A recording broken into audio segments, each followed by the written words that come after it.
சொன்னா நீங்க யாருமே இலக்கணம் சொன்னா யாரும் உட்காந்து கேட்க போறது இல்ல.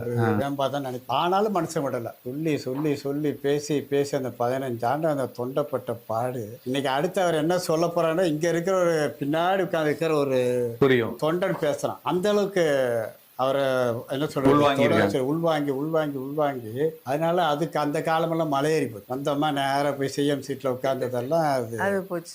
சீமான் இருக்கிற வரை, அது அவரோட கொள்கைங்க இருக்கிற வரை ரொம்பவே மாற்றம். 35 லட்சம் பேர் என்ன சொல்றோம், எல்லாரும் விதை எல்லாம் வேர் விட்டுடுச்சு. இப்போ உலகம் முழுக்க பரவி இருக்க தமிழ்நாட்டை வேர் விட்டாச்சு. அதெல்லாத்தையும் அடியோடு வேர் எடுத்துட்டோம்னா நிம்மதியா உட்கார்ந்தானுங்க. எங்க இருந்து வந்தாரோ தெரியல, வேர் விட்டுடுச்சு. இப்போ ஆழமா வேர் ஆணி வேரெல்லாம் எப்படி சொல்றது, உறுதியோட இருக்குது. அதனால வந்துட்டு அரசியல் பண்றது, சீமான் அரசியல் பண்ணா தப்பிச்சுங்க. அம்மா தான் சொல்லுவாங்க, சீமான் வந்த பிறகுதான் கட்சியோட பேர்ல திராவிடன்றது தூக்குனாங்க. நம்ம கட்சிக்கு அப்புறம் தான் தமிழர் வெற்றி கழகம் தான். திராவிட வெற்றில சீமான் திராவிட வெற்றி கழகம்